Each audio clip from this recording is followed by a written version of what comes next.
po sa inyong mga lahat, mga kapatid na kasalukuyang nanonood at patuloy na sumusubaybay po sa ating mga gawain via Facebook Live. Of course, binabati po natin ang ating mga kapatid na nasa Novaliches, sa Encarnacion. Meron din po tayong mga viewers na nasa Balayan, Batangas, at sa mga kapatid po natin na nasa ibang bansa. Keep safe, stay at home, and always pray. At may few minutes pa nga po tayo para tawagin na natin sila nanay, sila tatay, sila ate, sila kuya. At ganyan din po, i-ready nyo na po yung mga Bibles nyo, yung mga notebook, baka wala na pala kayong masusulatan, yung mga ballpen, baka walang tinta, kasi in a few minutes mag-start na nga po tayo habang nagka-countdown pa. And I think this is the best way po para i-explain bakit nga po ba tayo nagka-countdown. So, upon observation po kasi, napansin natin na pag nag-start agad tayo habang nag-live service na po, may mga kapatid po tayo nakaka-experience po ng mga network glitches o yung mga internet technicalities. So, kanina pa po sila nakasubaybay, pero pag nalaload po nila yung page, wala pong nag-a-appear. Or kapag click nila yung video, wala po, naka-blackout po, parang ganito. So, as much as possible, nagka-countdown po tayo para ma-avoid at para masolusyonan po agad natin yung mga ganyang technicalities kasi super uncontrollable po talaga siya. And yes, kita nyo naman, live na live, nagka-technicalities din kami. At para din po sa mga kapatid na parang pamilya rin mukha ko, nakita nyo na po ako sa telebisyon. Tama po kayo, galing po ako sa natapos na teleserye bilang Camila Holmes. Ay, joke lang, property pala yun, di pala yung character. At naubos ang oras, pero wala pa din. Ayan, wala na ba? Wala na yung countdown. Pero welcome po sa ating live Sunday service sa panambahan po natin sa linggong ito. Palakpakan po muna natin ang Panginoon. Parang children's party yung Panginoon. At patuloy na ihanda natin ang ating mga puso, ang ating mga sarili sa pakikinig ng salita ng Diyos. Bago po tayo magsimula, ay pangungunahan ko po muna kayo sa isang panalangin. Tayo po'y magsiyoko. Ama naming banal, Diyos ka na makapangyarihan sa lahat. Panginoon, Ama, pinupuri ka namin at itinataas namin ang inyong pangalan sa umagang ito, Panginoon. Maraming salamat, Panginoon, sa mga opportunities na ipinagkaloob niyo po sa amin. Tunay, Panginoon, na malaki ang suliranin ng coronavirus, Panginoon, sa aming paraan ng pananamba, Panginoon. Pero maraming salamat, Panginoon, dahil pinatunayan mo muli sa amin na you are waymaker, Panginoon. Maraming salamat, Panginoon, sa buhay na hiram, sa kalakasan ng pangangatawan na ipinagkaloob niyo po sa amin. Maraming salamat sa pag-iingat niyo po sa bawat sambahayan namin, lalong higit, Panginoon, sa aming mga kapatid na sakop, Panginoon, ng Christian Church of God. Maraming salamat, Panginoon, sa inyong makaamang pag-iingat sa atin, Panginoon. At sa pagpapatuloy po, Panginoon, ng aming gawain, ay humihingi po kami ng tawad sa inyo sa aming mga nagagawang kasalanan, mga nagagawang pagkukulang, Panginoon, hayag man, Panginoon, o lihim, kasalanan man po namin, Panginoon, ito sa aming mga kapwa o sa inyo, Panginoon. Nagpapakumbaba po kami, Panginoon, at nawa, Panginoon, sa aming pagharap sa inyo, ay hindi po ito maging hadlang, Panginoon. Huwag niyo po nawa itong tignan, Panginoon, kundi bagkus maging malinis po kami, Panginoon, at maging kaaya-aya sa inyo sa pagharap namin sa hapon na ito, Panginoon. Dinadalangin din po namin sa inyo, Panginoon, na sa pagpapatuloy po ng aming mga gawain ay patuloy, Panginoon, na ikaw ang manguna sa amin, Panginoon, na pagamat hindi kami iisa, Panginoon, sa laman, Panginoon.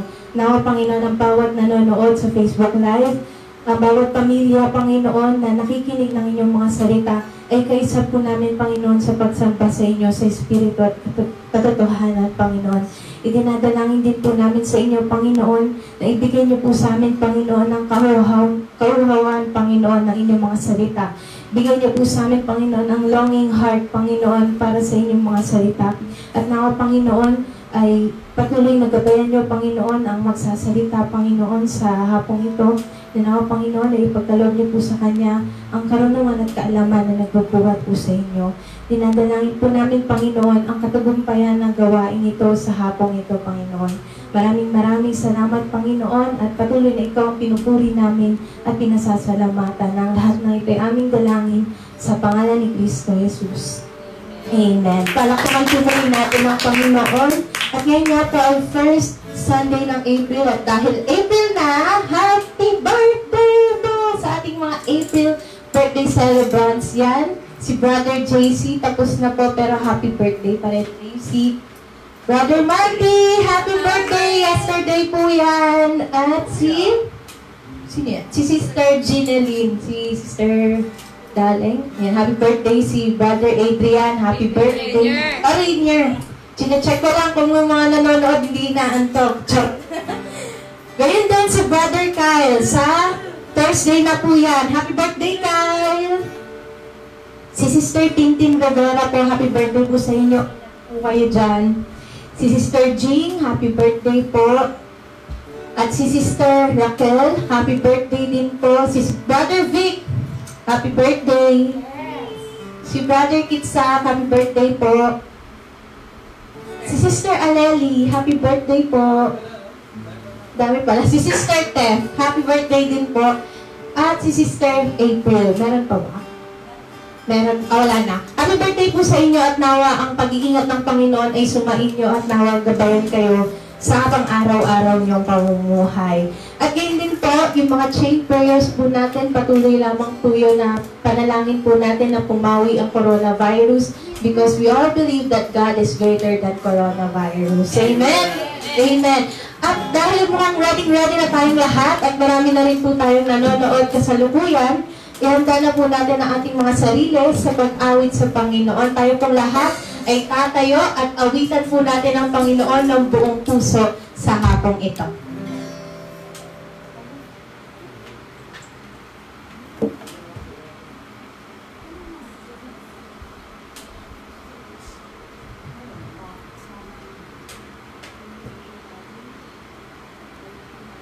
Awitin po natin ang magagawa natin.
kadakilaan mo.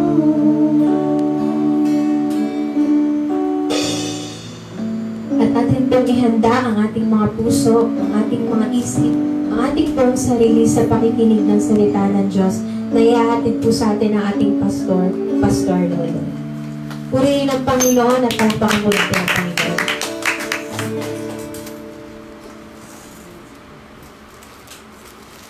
Purihin ang Panginoon. Amen. Purihin po natin ang Panginoon. Ito po yung pangatlong linggo natin na pagsamba na 8 July. Salamat po sa Diyos na sa kabila po ng mga pangyayari ay hindi po naging daan upang mahadlangan po ang ating pagsamba sa Diyos sa Espiritu at sa katotohanan. At bago po tayo magsimula, tayo muna po ay manalangin at hilingin natin ang patnubay ng banal na Espiritu Santo. Sige po, tayo po ay umuko, mahabagin po naming Ama, Diyos na makapangyarihan sa lahat. Salamat po sa hapong ito na ipinagkaloob mo sa amin na minsan namin gawin ang pagsamba sa iyo, Diyos. Sa pamamagitan ng ganitong kaparaanan na makasama namin ang aming mga kapatiran, O Diyos, na maging isa kami sa iyong banal na harapan upang sambahin ka sa Espiritu at sa katotohanan. Marami pong salamat, O Diyos, sa bawat buhay ng bawat isa sa amin, sa bawat kalakasan na pinagkakalubo na siya po namin nagamit sa pagpupuri, sa pag-aawit at pagsamba sa iyo sa hapong ito. Kaya umaasa po kami na sa hapong ito ay muling ipagkaloob niyo sa amin ang patnubay, O Diyos, na ipagkaloob sa amin ang banal na Espiritu upang amin pong maisaysay ang mga kahulugan at kaparaanan sa iyong salita na siya pong ninais na maitawid para sa sanlibutan. Kasangkapan ninawa ninyo ang tagapagsalita na salita'y may kapangyarihan na nagbubuhat sa Espiritu nang sa gayon, O Diyos, ang bawat salita ay hindi kumahadlangan ng kalagang diablo na Satanas. Pagkalooban mo nawa, O Diyos, ang bawat kapatid ng kahandaan ng isip at puso sa pakikinig, O Diyos, upang ang mga salita mo ay manahanan sa aming mga puso. Na ang lahat po ito ay aming hinihiling, ipinapanalangin, kalaki pong aming pagpapasalamat sa iyong kabutihan sa pangalan ng aming Panginoon na si Jesus. Amen.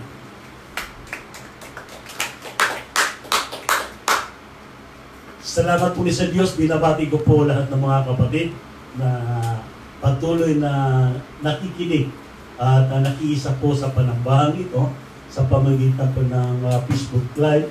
At gayon din binabati ko ang pagkatyaga po sa pagkaninais po ng mga kapatid na makapakinig sa salita ng Diyos. Ay pinabati ko po yung mga kapatid sa Payangan, sa Bataan.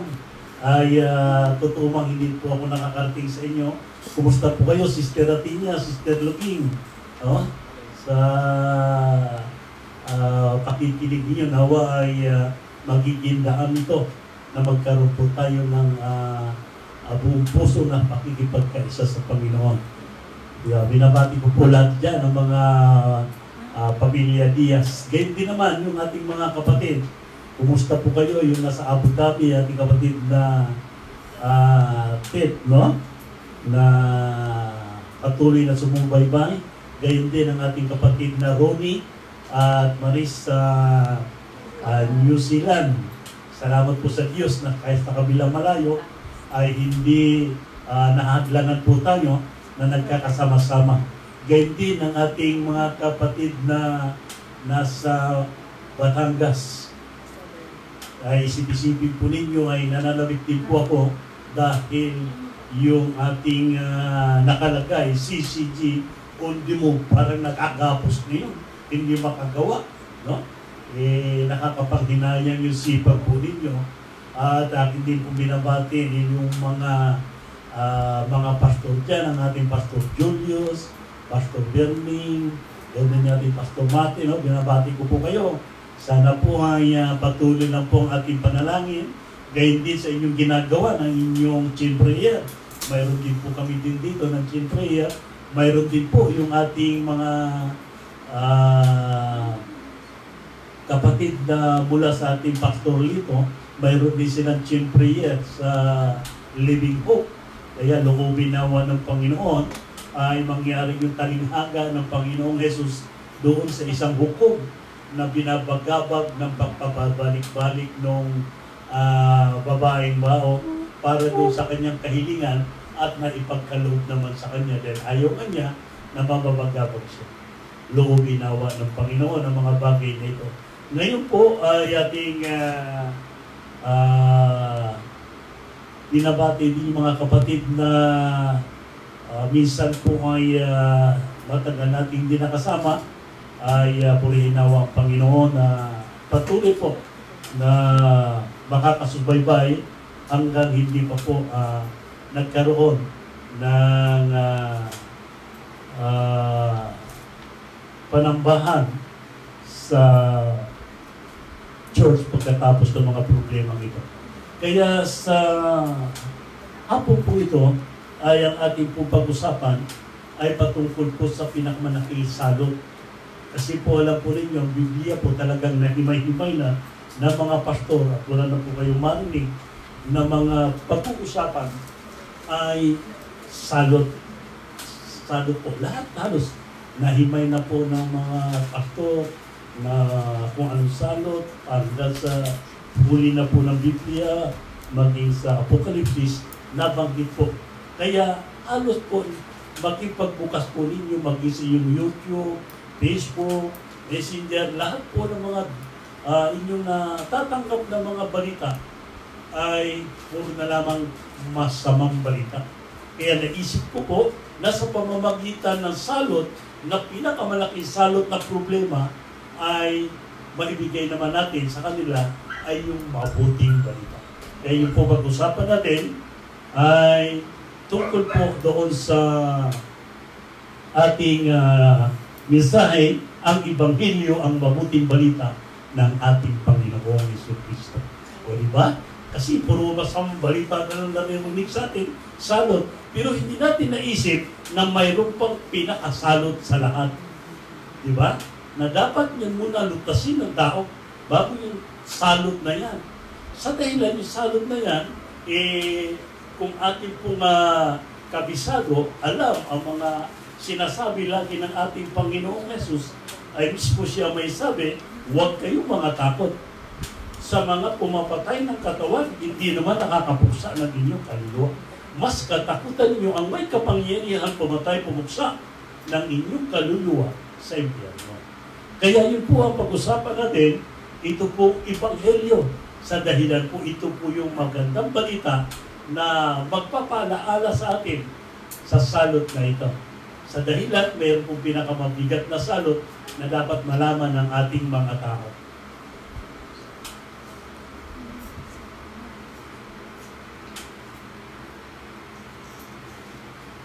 Ito po yung sinasabi sa sulat ni Apostol Pablo sa Roma Kapitulo 1, sapagkat hindi ko ikinahiya ang Ebanghelyo, sapagkat siyang may kapangyarihan ng Diyos sa ikaniligtas ng bawat sumasampalataya, una sa Hudiyo at gayon din sa Griko. Sapagkat dito ang katuwiran ng Diyos ay nahahayag mula sa pananampalataya hanggang sa pananampalataya gaya ng susulat, ngunit ang ganap ay mabubuhay sa pamamagitan ng pananampalataya. Kaya sabi ni Apostol Pablo, hindi ko ikinahihiya ang Ebanghelyo. Kaya napakahalaga po na sa bawat isa sa atin, malaman natin kung ano po ang layunin talaga, bakit po natin ay binabalik-balikan ito. Di ba? Pabalik-balik, no? Baka sabi ng iba, bakit yung pabalik-balik si Pastor, hindi na nagsasawa. Kahit ulit-ulitin po yung Biblia, wala pong ipinaaabot ang Panginoong Jesucristo ipangaral, kaligtasan po. Kahit pa anong pambalik-balikan nyo yung Biblia. Kaya, ang akin lamang maipaabot ay ito po. Dalawang bagay na nais ko bahagi sa ating pag-aaral ngayon. Ang una po, doon sa mga ligtas, tumugon kayo kung paano kayo magamit sa kaligtasan para sa iba. Ano ang ginagawa natin? Baka abutin na tayo. O? Baka abutin na tayo na pagbabalik ng ating Panginoon. Paano naman yung iba? No? Ang pangalawa po, sa mga hindi paligtas, ay malalaman ninyo ang malaking kapahamakan na maaring sapitin natin sa ating buhay kung hindi natin malaman ang mabuting balita ng ating Panginoon Jesucristo. Kaya ito po ang dalawang layunin. Ito po yung number 1, no? Na sinasabi po natin na dapat po natin malutas mo ng napakalaking problema. Ang problema po ito ay pinaka-pamilyar, madalas po pag-usapan ng mga Bible study ay ang Roma 3:23. Sa dahilan, yun po talaga ang problema. Sapagkat ang lahat ay nagkasala na, hindi nakaabot sa kaluwalhatian ng Diyos. Yun ho ang problema natin. Paano tayo umabot dyan? Dahil, ang sabi niya, ang lahat ay nagkasala nga, hindi nakaabot sa kaluwalhatian ng Diyos. Kaya sinasabi po niya sa Marcos, sino po ang masipag magbasa? Sa Kapitulo 2, talatang 17,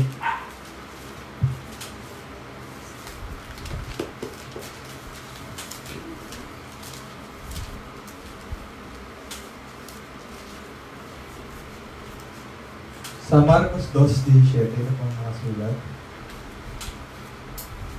At nang ito'y marinig ni Jesus, ay sinabi niya sa kanila, hindi na kailangan ng manggagamot ang mga walang sakit, kundi ang mga may sakit.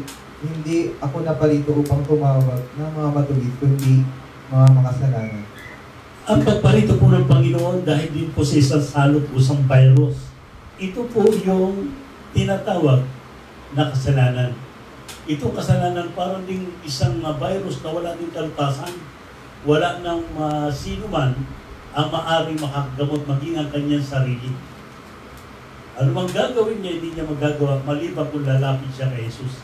Kaya sabi ng Panginoon Jesus, ako'y naparito sa sanlibutan para sa mga makasalanan. Kaya sabi niya, hindi lumalapit ang manggagamot doon sa walang sakit, hindi doon sa may sakit. Kaya dito sa malaki pong virus na dapat na matutunan ng bawat tao, ay ang virus na ito, na kasalanan, ay magkaroon po sila ng kaunawaan. Di ba? Kasi ganun din, parehas din naman sa literal na napangaraniwang coronavirus. Maglagay ka ng mask, di ba? Maghugas ng kamay, di ba? Maligo ka pagkatapos ng galing sa labas, di ba? Ganoon ang ginagawa. Marami pong kaparaanan.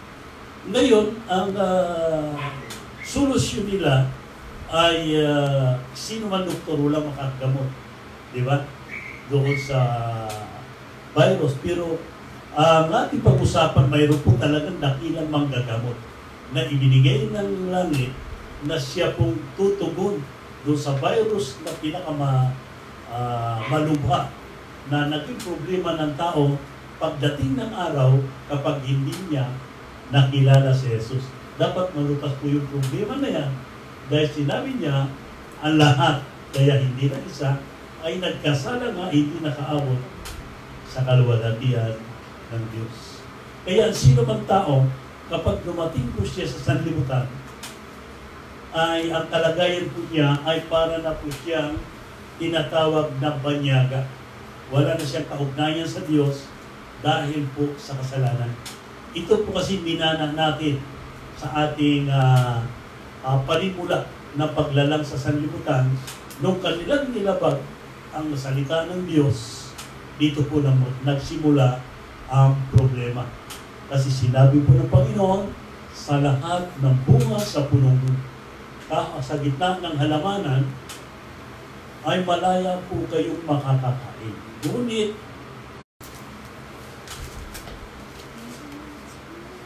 sa awit 51 verse 5, na po nakasulat, narito ako'y inaniwan sa kasamaan at sa kasalanan ay pinaglihi ako ng aking ina. Amen. Sa kasalanan ka na ipaglihi. Ngayon, yung kasalanan na yon ay bago po natuklasan mo, nung pagdating mo sa edad, nakilala mo na ang mabuti at ang masama. Ibig sabihin, ang bawat isa sa atin parang dumaan din sa paraiso ng Eden. Ang ibig sabihin, nung sila Eva at si Adan, nung hindi pa nakalabag doon sa salita ng Diyos na pinagbilin sa kanila, kain tulog lang sila, sarap, no? Palakad-lakad lang sila, papitas-pitas. Di ba? Walang ka-problema. Bakit? Isa lang ang alam nila, mabuti. Wala silang ibang alam. Mabuti. Wala na. Pagkatapos po, dumating pagkataon, lumabag sila sa salita ng Diyos. Kaya ang sabi, huwag mo kakanin ang bunga ng punong kahoy sa pagkakakilala ng mabuti at masama. Mayroon na ngayon masama. Di ba? Kaya, pagkain doon po nagsimula na pinalaya sila sa paraiso ng Eden. Ganon din tayo ngayon, parehas lang. Hanggat pinanganak tayo sa nanay at tatay natin, na ipaglihilan tayo sa kasalanan. Hanggat hindi pa dumating yung eksakto po. Anong eksakto? Eksakto po na marunong ka na mag-isip ng masama. Di ba? Doon na nagsimula, lumabas ka na sa paraiso. Dahil ang bata po, walang kasalanan. Kaya hindi mo pwede sabihin na mula roon na sa pagkapanganak niya makasalanan, ay paglihilan siya. Pero wala siyang kasalanan. Sabi ni Jesus, huwag ninyong pigilan ang mga bata na ito sapagkat sa ganito ang kaharian ng langit. Di ba? Naalala ninyo? Maliban na lamang manumbalik kayo na katulad sa batang ito, hindi kayo makakapasok sa kaharian ng langit. Example ng bata. Walang kasalanan. Pag lumabas ka na sa pagkaisip bata mo, di ba? Pumasok na ang kahalayan sa utak mo. Labas ka na sa paraiso, makasalanan ka na ngayon. Kaya, malutas yung problema na yan. Di ba? Yun ang ating pag-uusapan.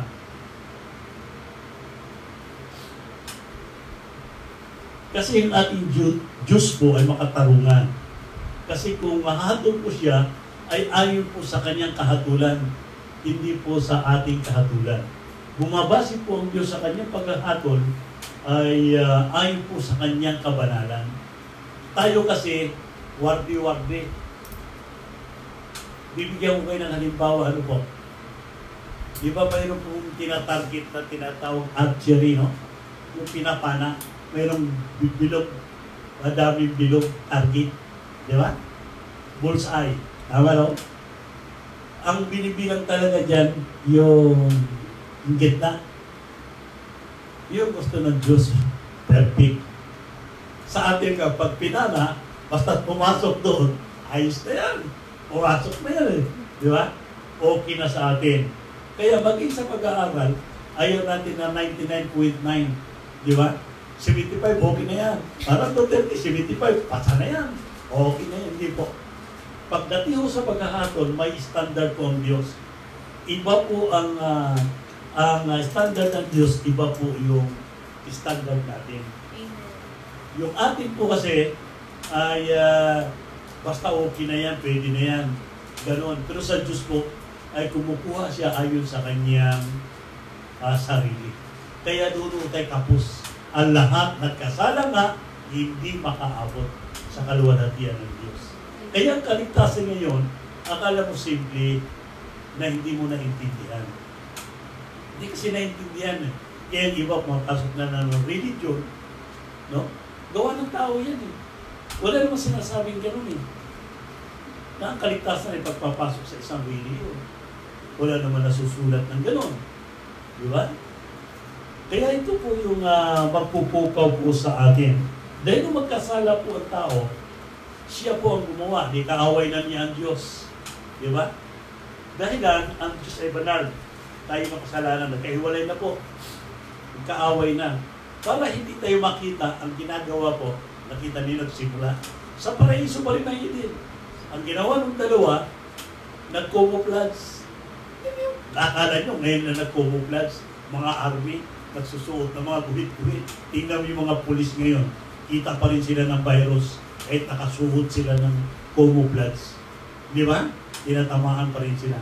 Ano ang dahilan? Doon po nanggaling yan sa paraiso ng Eden. Ang sabi ng Diyos, Adan, nasaan ka? Ako'y nagtago. Kumain ka ba sa bunga ng punong kahoy? Di ba? Sa pagkaalam na mabuti at masama. Pero anong ginawa nila? Nagtakip po sila ng mga dahon sa kanilang mga katawan para hindi makita ang kanilang mga pagsasalansan. Yun po ang simula ng camouflage. Kaya ngayon, ay siya gamit din ng tao. Ginagamitan din natin yung ating sarili ng sarili natin panukat. Kaya, dahil minsan ginagamit, ako'y tao lang, maintindihan ako ng Diyos, ako'y mahina. Di ba? Kaya pag oras na ganyan salita, bakit nagawa mo ito? Di ba? Bakit nagawa mo? Di ba? Mahina kasi ito. Di ba? Ano bang kahinaan mo? Di ba yung kahinaan mo? Mahina talaga ako sa alak. Pag nakakita ko anak, talagang nawawala yung pagka-Christian. Di ba? Pero hindi yung kahinaan mo. Gusto mo. Binabaliktad mo lang eh. Gusto mo yun. Hindi mo kahinaan. Gusto mo yun. Ganun na nangyayari. Marami pong salita na pwede po magamit. Yung gusto po natin, kapag oras na nababasihan po natin, kapag oras na nagkamali po tayo ng pag-iisip, ay sabihin natin na blunder lang tayo. No? Ganun sistema. Kaya nagkamali ka. Hindi po yung ano niya, talagang nasa isip mo na yun. No? Hindi mo lang maalis-alis. Kaya ganun tayo nagtatakip sa sarili nating mga kasalanan. Kaya hanggang ngayon, ganun pa rin ang ginagawa ng tao. Naghahanap siya kung paano niya takpan. Mapapansin po ninyo, mayroon tayong mga ilang kapatid na minsan ganun ginagawa. No?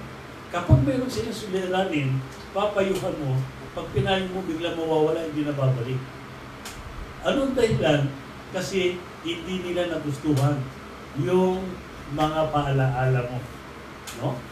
Pero pinayuhan mo na sila nung ginawa nila yun. Sinabi mo na sa kanila na mayroong panimula, may mali na, hindi mo pinidugtungan ng mali.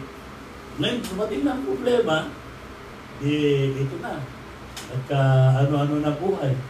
O, hindi na ngayon sasamba. Lalong laki problema. Pag-uwas ng gano'n. Dapat, mayroong tinatawag na advisor, spiritual advisor, ang pastor, yun ang kausapin para po magbibigay ng liwanag. Isa lang nakita ko niya na kapatid na sa kanyang problema ng panahon na yun ay napakabigat, ay natuto siya na makipag-usap sa spiritual advisor. Kaya hanggang ngayon nagtagumpay pa siya sa kanyang pamumuhay pamilya. O kaibigan mama mo. Oo. Praise the Lord. Purihin ang Panginoon. Papasok niyo sa ni sister. Kaya ngayon, dito po sa ating pag-aaralan ay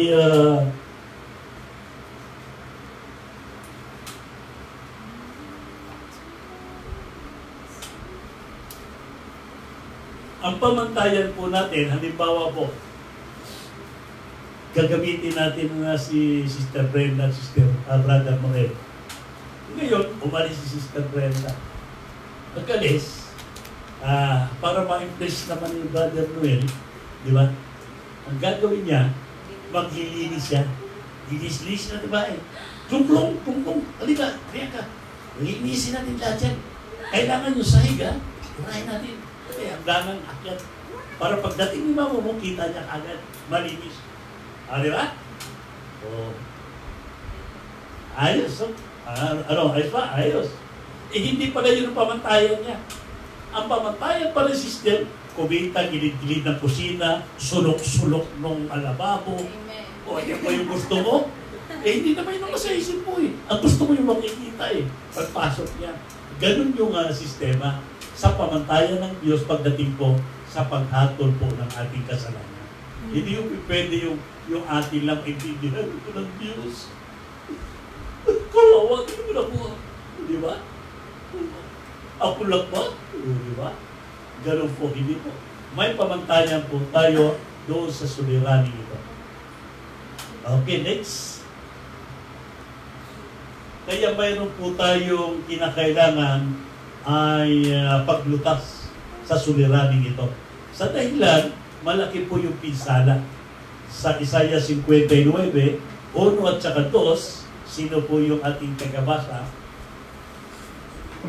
Sulat po sa Isaiah, Kapitulo 59, talatang 1 sa 2. Narito, ito pang sabi, narito, ang kamay ng Panginoon ay hindi umiksi, na di makapagligtas, hindi man mahina ang kanyang pakinig, na di makarinig.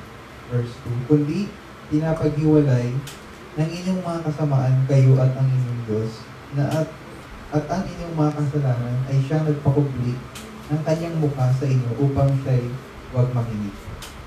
Amen. Kaya yun ang pinakamalaki suliranin natin. Kung paano po natin malutas yung malaking virus na yan. Kasi kung abutin tayo yan, yun ang nakakalungkot sa kalagayan po na wala ka ng pag-asa. Wala ka ng Diyos. Hiwalay ka sa Diyos. Kaya yun ang dapat na matugunan po natin doon sa problemang kinakaharap po ng tao sa kasulukuyan sa dahilan mabigat po na kung tayo po ay magkaroon lamang ng sarili po nating haka-haka. Sa inaakala po natin ay kaya naman natin bawiin yan. Di ba? Kaya naman natin bawiin yan. Di ba? Dito ako nagkamali. Damihan ko naman sa pagkakamali na ito. Damihan ko naman sa pagkagawa ng mabuti. Di ba? O, nagkamali lang naman ako dun sa bagay na ito. Dito sa bagay na ito, damihan ko naman na mabuti.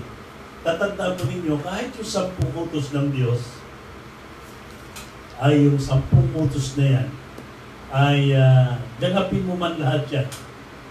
Wala akong kabuluhan sa Diyos yan.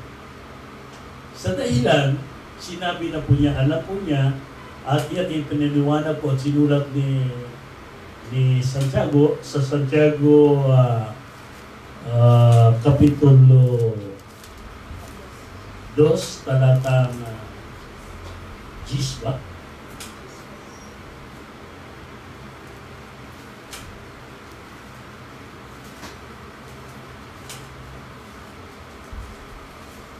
Sino ang babasa?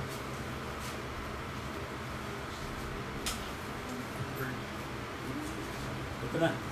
Sa Santiago 2:10, sapagkat ang sino mang gumaganap ng buong kautusan at gayon may natitisod sa isa, ay nagiging makasalanan sa lahat. Amen. Kaya lahat po din ang bilang, mali man ang isa, lahat na mali na yun. Kaya kung sasabihin natin, dadabihan natin ang paggawa ng mabuti, hindi po tatama po sa paningin ng Diyos.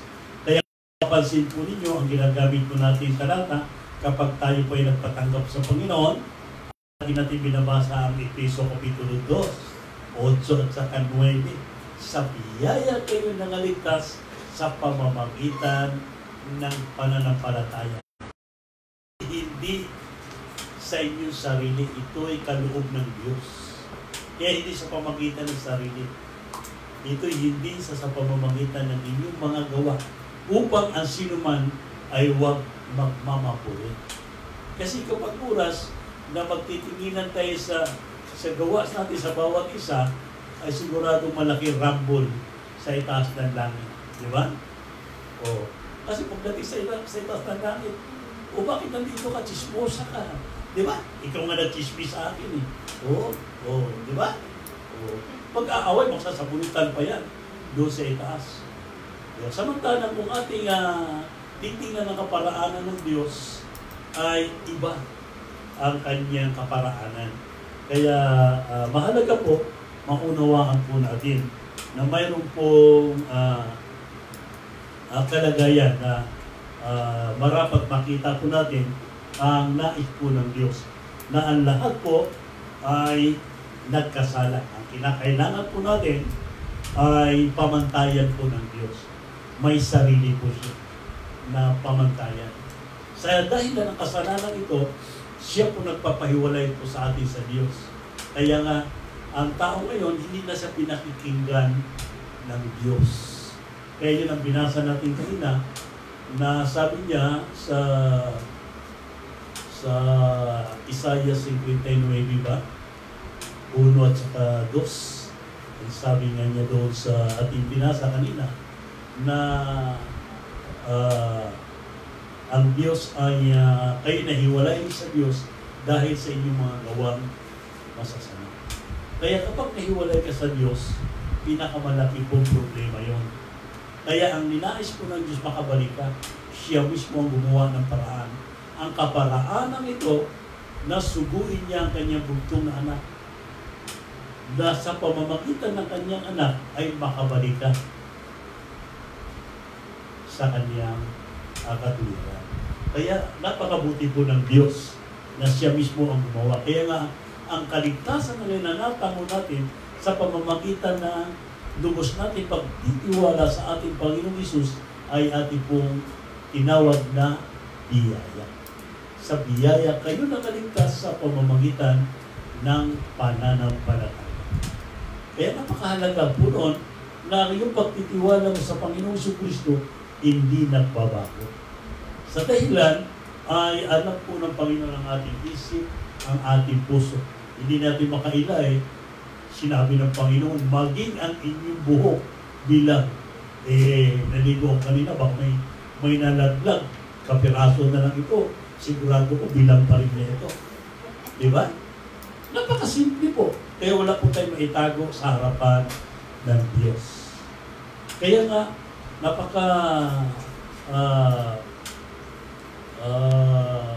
halaga na yung kasalanan yung nagsimula, minsan natin maisip Alam mo, mayroong alaala ko, ulitin ko ulit yung mga, minsan nakausap ko yung mga pastor ng ating mga pastor sa Kalatagan, Batangas. Dahil sa unang chapel natin noon, tandaan ko, talagang napakadaming uod. Napakadami. Kumakain sa talong, lahat na halaman. Talagang kumakawan. Ang dami talaga. Ang sabi sa akin, pastor, saan ang galing yan? Dami. Kahit sa bubong, kahit sa bahay, kahit sa halaman, madami. Pastor, saan ang galing yan? Isip-isipin mo, hindi mo pinag-aralan na kailangan sasagutin mo. Dahil kinakailangan, kung ikaw ay mga ngaral ng Diyos, nakahanda ka sumagot sa anumang mga katanungan. Sinagot ko ngayon kung malala ni Pastor Derlin. No? Ang sabi ko, galing sa hangin yun. Galing sa hangin. Napakahirap pa iyan sa kanya paano nang iuod. Ang sabi ko, yung butterfly, di ba? Pumupunta yan sa bulaklak. Yung butterfly galing yan sa uod. Di ba? Pumupunta sa butterfly, sa bulaklak. Yung bulaklak, papatong siya nung hihigupin niya yung mga nektar. Yung itlog, mapupunta doon. Di ba? Pag natuyo yung bulaklak, paghampas ng hangin, sasama yun. Sasama yung mga itlog. Pagkabagsak sa lupa, hihigupin. No? Kaya mapapansin mo na yung kalagayan na yun, mapapansin mo sa kasalanan. Yung kasalanan, kaya na-explain ko nga, yung apple, di ba? Kapag may butas, ang nasa isip natin, binutasan ng uod. Pumasok sa loob. Nung iniwan natin, wala yung uod. Di ba? Tingnan mo yung apple pag may butas. No? Tingnan mo sa loob, walang uod. No? Kaya ko na siya nagkauod, yung kung anong hayop, no? Insekto, pupunta doon sa bulaklak ng apple, no? Di ba mamumulaklak muna siya? Mamulaklak muna yung apple bago siya magiging karoon ng bunga. Pag patong niya ron, yung itlog niya mapupunta ron. Pagka laki na ng apple, nilalaki na yung apple, yung itlog nandoon na sa loob. Sa loob na siya. Nasa loob. Lumaki siya. Lumaki din yung itlog nagiging ubod. Siyempre, kung nandun siya sa loob, kailangan niya lumabas. No? Kaya siya lumabas. Kaya yung uod, hindi galing sa labas. Hindi galing sa loob. Ganun din tayo. No? Ang akala natin, yung kasalanan galing sa labas, hindi. Nasa loob na natin yun. Yun ang ating nilulutas. Number 3. Kaya yun ang pinakamabigat, no? Na dapat nating maiwasan. Kaya yun ang panawagan natin sa number 2, yung hindi pa ligtas. No? Yung pinaunawa natin. Sige po, pakibasa.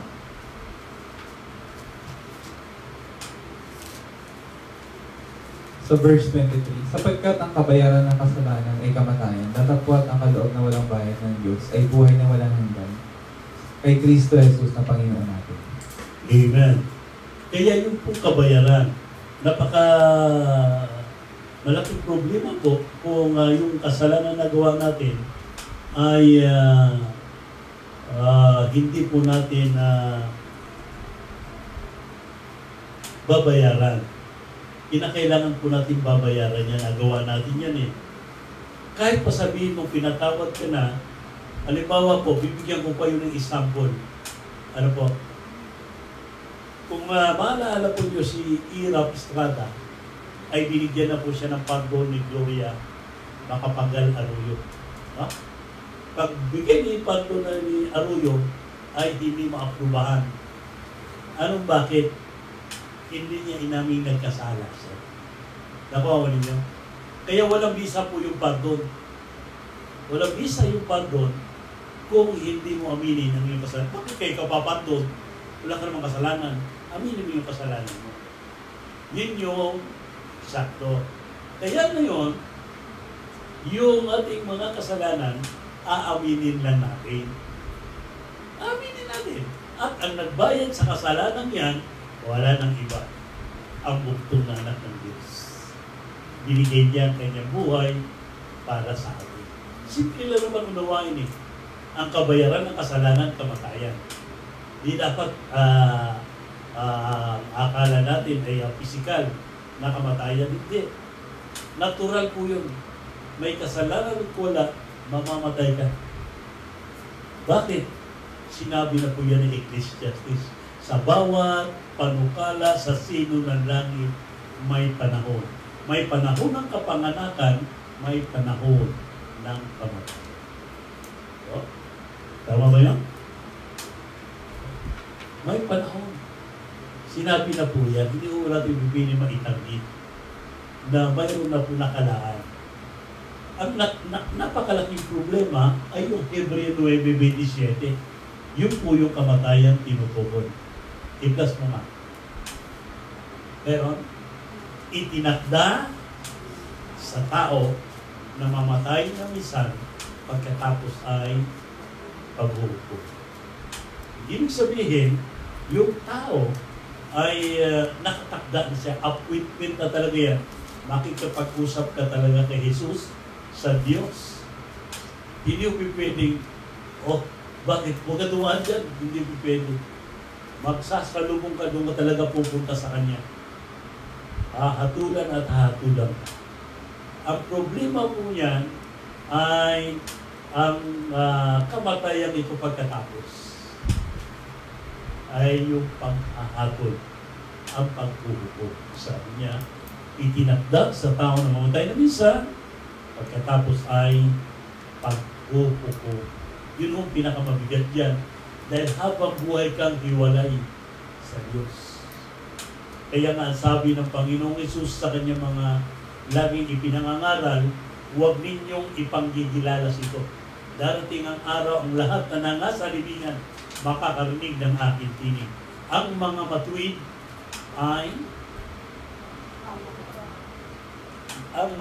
ay sa walang hanggang buhay, at ang masama ay sa walang hanggang kaparusahan. Kaya, dalawa lang po yan. Ngayon, kapag hiwalay ka sa Diyos, yan na yung Hebreo 9:27, ay habang buhay ka ng hiwalay, wala ka ng pag-asa. Ngayon ang pag-asa. Ang sabi niya, sa panahong ukol kita'y pinakinggan, sa araw ng pagliligtas kita'y sinakilutan. Narito ngayon ang panahong ukol, ngayon ang araw ng kaligtasan. Kaya inuulit-ulit natin ito. Wala naman ang nais ng Diyos eh. At sabi niya, hindi ko ibig at sino man ay mapahamak, kundi ibig ko ang lahat ay magsisipagsisi. May pag-asa po tayo lahat hanggat may buhay. Kapag oras mawala ng buhay, malaki na po ang problema natin. Dahil nakatakda na po tayong hahatulan. Hanggat may buhay, may pag-asa pa, kaya pa umami sa kasalanan, kaya pa tanggapin si Jesus, kaya pa sampalatayanan si Jesus. Isip-isipin mo naman, ipinakita na niyang halimbawa ay ang isang napakaswerte na nakita kong makasalanan ay ang nasa krus ng Kalbaryo. Isip-isipin mo naman, last 2 minutes na lang, nakuha pa niya. Di ba? Samantalang narinig lang niya ang pangalan ni Jesus. Narinig lang niyang nag-uusap sa kaharian ni Jesus. Pero sinasabi niya, Panginoon, alalahanin mo ako. Ganun ang tiwala niya. Ngayon ko lang na-meet ito. Pero nagtiwala ako may kaharian ito. Nakakabigat na pananampalataya at paniniwala yun. Ang sabi niya, alalahanin mo ako pagdating mo sa iyong kaharian. Kaya sabi ng Panginoong Hesus sa kanya, na kanyang tinugod doon sa isang nakapako, ang sabi niya ay kasasamahin kita sa paraiso. Mayroon kagad siyang pangako. Katotohanan, sinasabi ko sa iyo, kasasamahin kita sa paraiso. Anong dahilan? Sa kanyang lubos ng pagtitiwala sa Panginoong Jesucristo. Yun lang ang kailangan ng tao ngayon. Kung kaawan niya ang Diyos, huwag na siyang lumaban, sumuko na lamang siya. Kahit magkumuplugs pa siya, kita pa rin siya ng Diyos. Di ba? Kailangan niya ay aminin na niya yung kanyang kasalanan. Tanggapin si Jesus sa kanyang buhay na ito ang binigay ng Diyos na pagtubos sa kanyang sa ating mga kasalanan. Sa dahilan po kung patuloy lang hawakan natin ang ating pananampalataya, pag nagbasa kayo ng libro, hindi po kayo matitinag. Dahil marami po talagang libro na sumisira kay Jesus. Binabanggit si Jesus, pero pipiliin lang ang salita at aral ni Jesus, pero hindi papunta sa krus ng Kalbaryo. Puputulin yung salita, mga salita lang ni Jesus, kasaysayan ni Jesus, pero hindi kanya dadalhin doon sa mismong ninais ni Jesus. Dadalhin kanya sa isang reliyon. Ganun po ang kalagayan. Kaya napakarami pong mga libro na nais lamang sirain ng ating Panginoong Jesucristo. Sa dahilan, unang-una, pinaka-accurate po sa lahat, ang ating Panginoong Jesucristo may kasaysayan hanggang ngayon. Sa sampalataya kasi sa reliyon na walang kasaysayan. Tapos may kasaysayan, hindi dapat paniwalaan. Nakakalungkot po yan. No? Kaya ngayon, yung kabayaran po ng ating kasalanan ay binayaran po ng ating Panginoong Jesucristo. Dahil mayroon po talagang paraan sa mga Hudiyo kung paano po nila inihandog yung kanilang tupa yearly po sa Diyos na nagpapakawala po sila ng scapegoat. Dalawa po yung tupang kinakatay. Yung isa pagtubos, yung isa pakawalan. Yung kasalanan doon nila, natangay yung isang pinakawalan. Kaya bumabalik yung kasalanan yearly. Oo. Ngayon, yung ating pinanampalataya, minsan, isang paghandog sa Diyos, minsan, at magpakailan pa man. Yan sinasabi ng Hebreo, no? Kung paano ibinuhos ni Kristo ang kanyang dugo, minsan lang at magpakailan pa man. Next.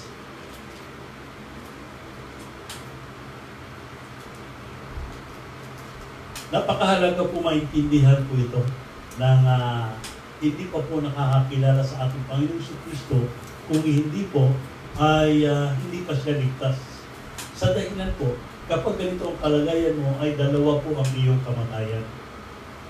Itinakda sa tao na mamatay na minsan, pagkatapos ay pagbubuko. Dalawa po yung kamatayan mo. Isang pisikal na kamatayan at isa ay spiritual. Kaya kung babasahin mo sa Kristiyano, hindi po ganyan. Ikalawang Korinto, Kapitulo 5, talatang 8. 5:8.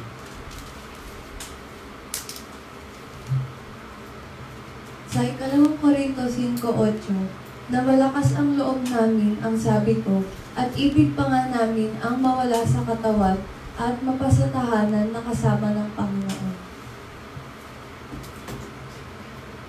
Kaya pag nawala po, namatay ang isang Kristiyano, ay ang kanyang kalagayan po ay isang kamatayan lang. Kasi yung body lang po niya ang nawala, no? Ngayon yung ang kanyang kaluluwa po ay napunta po sa Panginoon. Yung kanyang katawan bumalik sa lupa. Saan na po kayo nanggaling? Saan na po kayo nauuwi? Kaya nga sabi niya, nais na namin kung mawala kami sa aming katawan, ay mapasatahanan kami ng Diyos. Sinasabi na Apostol Pablo. Kaya kung ano po, punawain po natin, yan pong bubuyo po, ay pakibasa nito. Napakaganda po niya halimbawa ni Apostol Pablo. Kaya isa na lamang ang kamatayan ng Kristiyano. Sige po. 5. Saan naroon o kamatayan ang iyong pagtatagumpay? Nasaan naroon o kamatayan ang iyong tibok? Tibok, no? Yung pinaka-stinger niya. Yung bubuyog o yung ano ba yung yung buntot, isa lang yun. Isa lang yun. Kapag kuras na pusok yun, tapos mag-iingay, wala yun. Puro ingay na lang yun. Woo! Pero hindi na nangangagat yun, dahil isa lang yun. Yun ang ibig sabihin nung ano na yan, sinasabi ni Apostol Pablo, asan ang tibo mo? Wala na. Wala na. Bakit wala na? Diba? Andiyan na si Jesus. Diba? Kaya yung tipo mo wala na. Diba? Tapos na. Diba? Binayaran na ng Panginoong Isus ang kamatayan na yan. Diba? Wala na. O, kaya sabi niya, kahit sino nag-aaral dyan, kapag isang puro ingay na lang nangahabol, pero wala naman yan eh. Panggulo lang. Pero wala naman siyang pangkagat. So, yan ang ano niyan. No? Kalagayan. Number 4.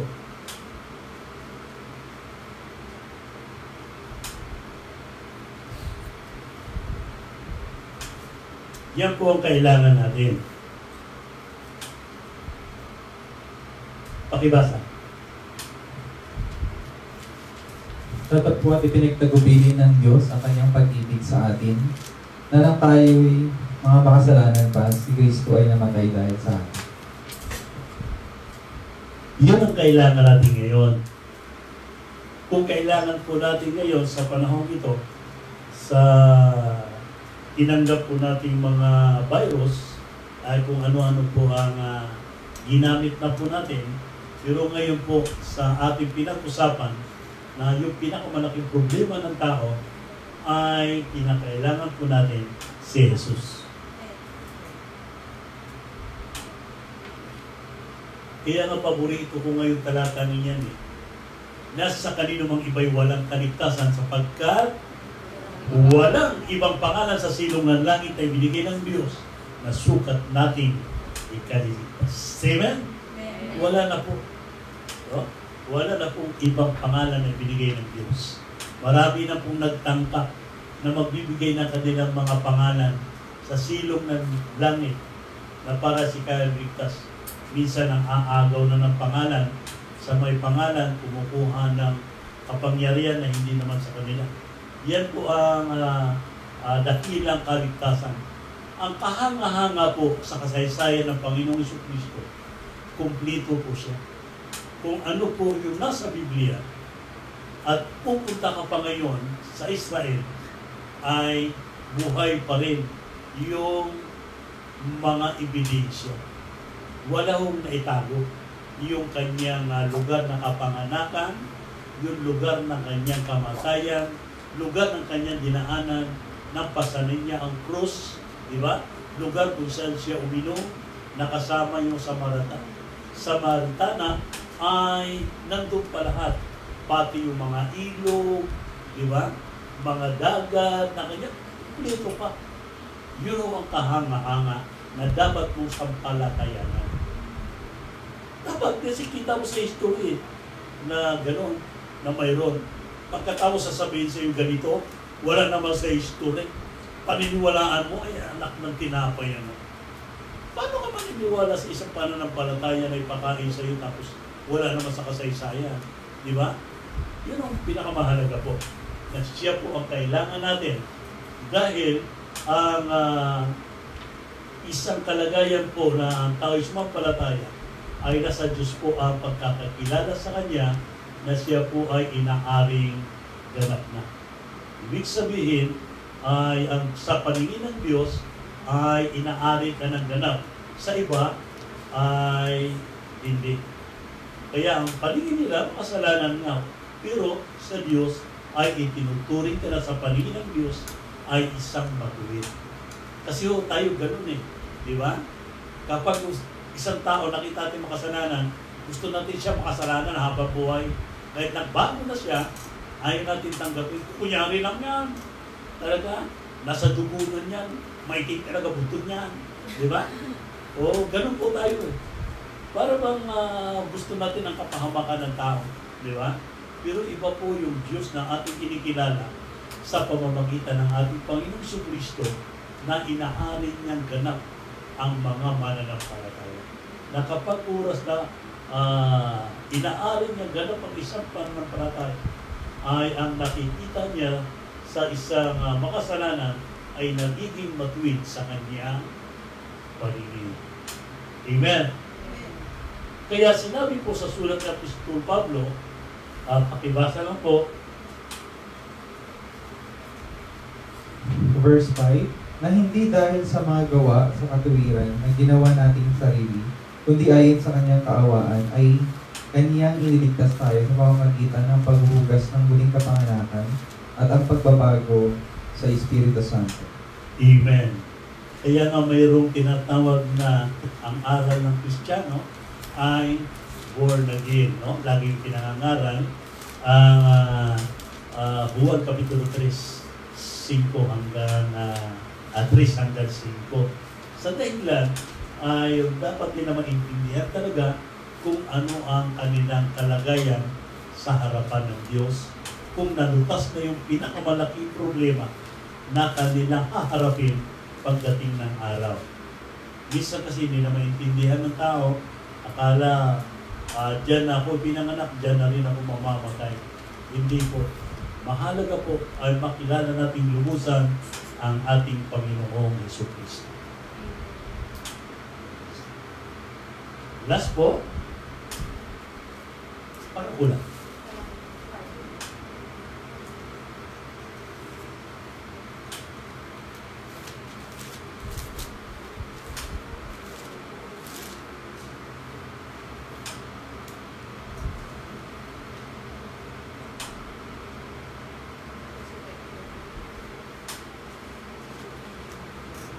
Ang isa po natin na ang number 5 po natin ay 4 na P po kasi, problem, predicament, pagkatapos, penalty, pagkatapos, probation, pardon.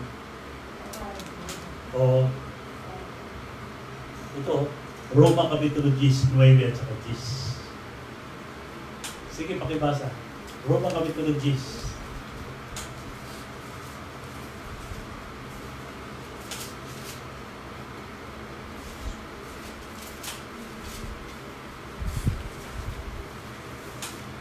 Sa Roma 10, 9 at saka 10. talatang 9 at saka 10, ito po nakasulat. Sapagkat kung ipahayag mo ng iyong bibig si Jesus na Panginoon at sasampalataya ka sa iyong puso na ibinuhay siyang maguli ng Diyos sa mga patay, ay maliligtas ka. Sa verse 10, sapagkat ang tao ay nananampalataya ng puso sa ikatutuloy at ginagawa sa pamamagitan ng bibig ang pagpapahayag sa ikaliligtas. Last verse 13. Sapagkat ang lahat na nagtitawag sa pangalan ng Panginoon ay mga liligtas. Amen. Purihin po ang Panginoon. Sa dahilan po ang pagpapatawad po ng Diyos sa pamamagitan ni Kristo Jesus.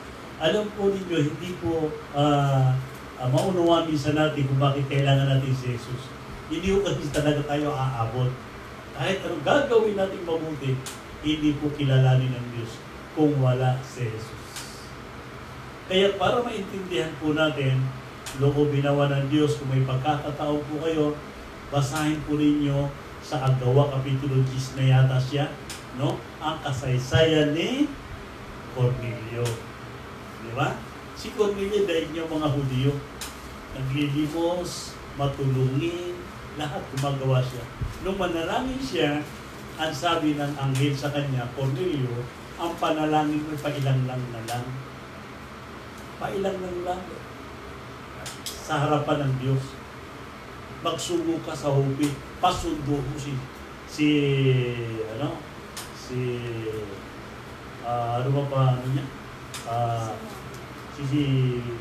Pedro. Sunduin dahil para maipahayag niya si Kristo Jesus. Kaya ngayon, kapag si Kristo ay nasa buhay mo, ano mang gagawin mo, kilalanin na ng Diyos. Pag wala si Kristo, hindi ko na posible. Kaya ang sabi nga ng sulat ng Apostol Pablo, ang sino mang, Galatia ba siya? Ang sino mang nabautismohan kay Kristo, ibinihis si Kristo.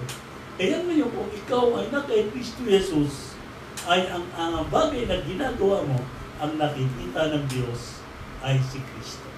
Ang anak lamang ang makapagbibigay ng luwalhati sa Ama at ang Ama ay niluwalhati ng anak. Kung basahin mo ang Juan 17, Ama, luwalhati mo ako ayon sa kaluwalhati ang ibinigay mo sa akin bago natatag ang sanlibutan.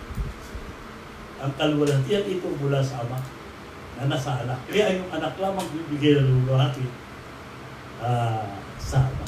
Kaya sana po yung ating mga kapatid, kung ano po yung kanilang response o tugon dito sa ating ninais, na ano ho ang maaring plano nila doon sa kanilang mga kakilala at kaibigan. Hayaan lang ba natin sila na sa ganito hindi nila alam na mayroon pang pinakamalaking problema na dapat po nating harapin sa mga hindi pa mananampalataya o hindi pa ligtas na tinutukoy, ay ano ang nasa isip at puso natin kung dumating ang panahon at pagkakataon na tapusin na tayo ng ating buhay at hindi natin makilala si Jesus. Na alam natin ay mayroong kapahamakan na nag-iintay sa atin. Sana po makapagpukaw po sa atin ang ating mensahe ng layunin po ng Ebanghelyo ni Kristo. Kaya nga sinabi niyang mabuting balita dahil ikabubuti po ng bawat nakikinig at sumasampalataya sa Ebanghelyo ng ating Panginoong Hesus. Sana po ang mga salitang ito ay tumimo po sa ating mga puso, maipahayag po natin sa ating mga mahal sa buhay, dahil ito lang po ang huling sinabi ng ating Panginoon, gawing alagad ang lahat ng mga bansa. Inyong bautismuhan sa pangalan ng Ama, Anak at Espiritu Santo, na ituro ninyo sa kanila na kanilang ganapin, at ako'y sa inyo palagi hanggang sa katapusan na sanlibutan. Kaya ito na po ang marapat nating magawa, na ating po maipahayag ang mabuting balita ng ating Panginoong Kristo. Amen! Palakpakan po natin ang ating mga sarili, purihin ng Panginoon. Tayo po ay magwawakas sa isang panalangin. Mahabagin po naming Ama, Diyos na makapangyarihan sa lahat.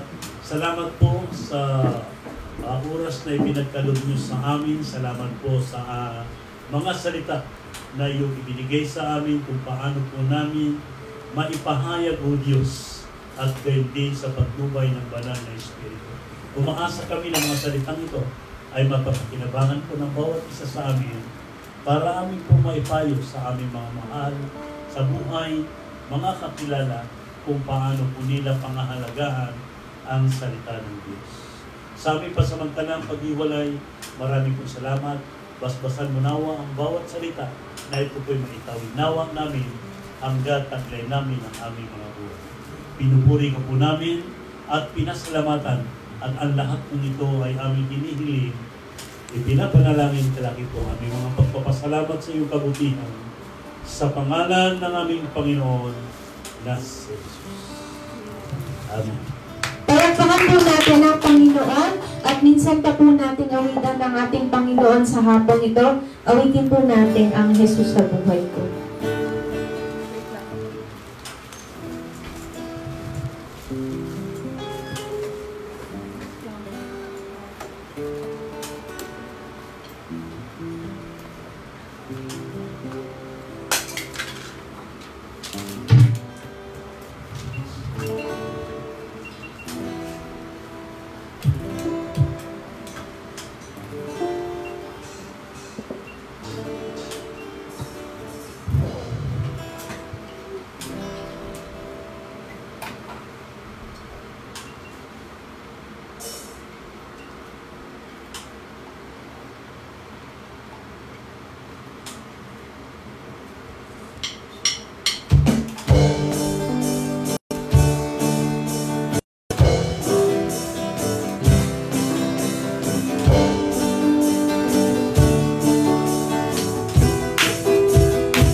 presensya ng Panginoon para po sa pagbabasbas ng ating Panginoon sa pamamagitan po ng ating pastor. Muli po sa lahat ng mga kapatid, ay muli tuon po natin ating mga isip at puso doon po sa sinasalita ng ating Panginoon at ating po ito aasahan. Dahil siya mismo ang nagsalita sa atin na ang sino man ang sa Kanya'y humihingi, Kanyang binibigyan. Ang sino man ang sa Kanya'y kumakatok, Kanyang binubuksan. Ang sino man ang sa Kanya'y maghahanap, ito'y makakasugpo. Alalahanin natin na sinalita ng ating Panginoon bago siya umakyat sa langit na kung tayo ay mananatili sa Kanya. At ang Kanyang salita'y mananatili sa atin. Hingiin natin ang anumang ating iibigin at ito'y gagawin sa atin. Kaya inanyayahan ko ang inyong mga puso na unang-una po natin hilingin sa Panginoon sa kabila ng ating mga tune prayer na nawa ay magkaroon na po ng kagalingan ang nararanasan po ng buong sanlibutan. Mahabag nawa sa atin ng Diyos ay kilalanin po ang ating mga daing at ating mga panalangin. Hilingin po natin sa Kanya ng taos puso at taos po ng ating pag-iisip.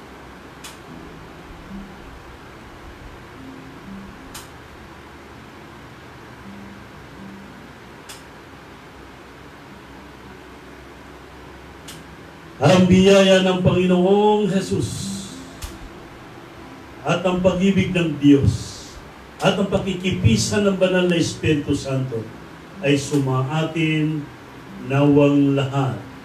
Amen. Palakpakan po natin ang Panginoon pagkandang hapon po. God bless po. Tapos na po ang ating gawa. Hello! God bless po sa lahat na nakikinig. God bless sa lahat po nanonood. Lalo na sa abroad ang ating mga kapatid sa Kalatagan, no? Namimiss ko na po kayo.